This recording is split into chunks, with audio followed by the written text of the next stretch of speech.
States across the country have had to make cuts to mass transit as the coronavirus continues to beat down their budgets. The MTA announced proposed cuts earlier this month that would slash bus service by some 20%. Today, a special interest group sent a letter to the governor urging him to cancel the proposed changes. WMAR 2 News' Ray Strickland standing by outside of the MTA in downtown Baltimore. And Ray, you spoke to a man at Mondawmin Station tonight who said these cuts are going to be devastating to him.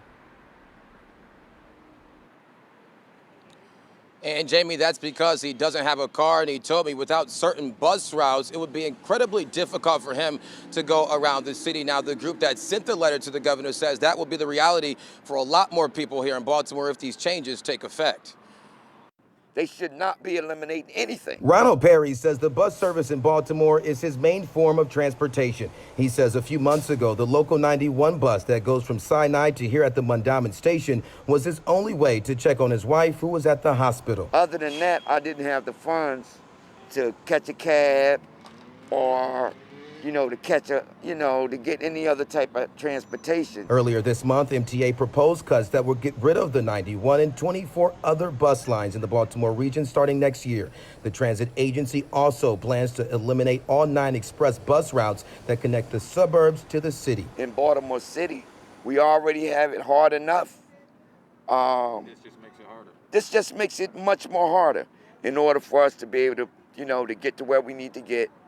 To take care of the essential things that we need to take care of. MTA says low ridership is the reason for the cuts and an unprecedented drop in revenue due to the coronavirus pandemic. The biggest change to the system we've seen in a generation or more, and a change in the wrong direction. Brian O'Malley is the president of the Central Maryland Transportation Alliance. It's a coalition of Baltimore area businesses, civic, and nonprofit groups. He says while MTA is expanding service in some areas, it won't make up for the cuts that will have a profound impact on essential workers and even students who rely on the bus.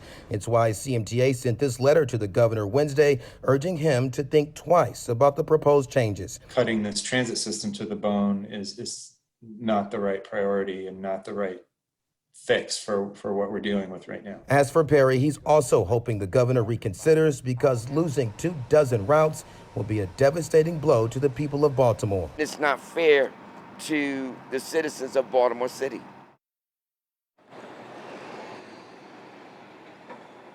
And people still have an opportunity to make their voices heard on this issue. A number of virtual public hearings are scheduled for next month and November. But if these cuts move forward, they will go into effect on January 3rd next year. Live in downtown Baltimore, Ray Strickland, WMAR 2 News. All right, Ray.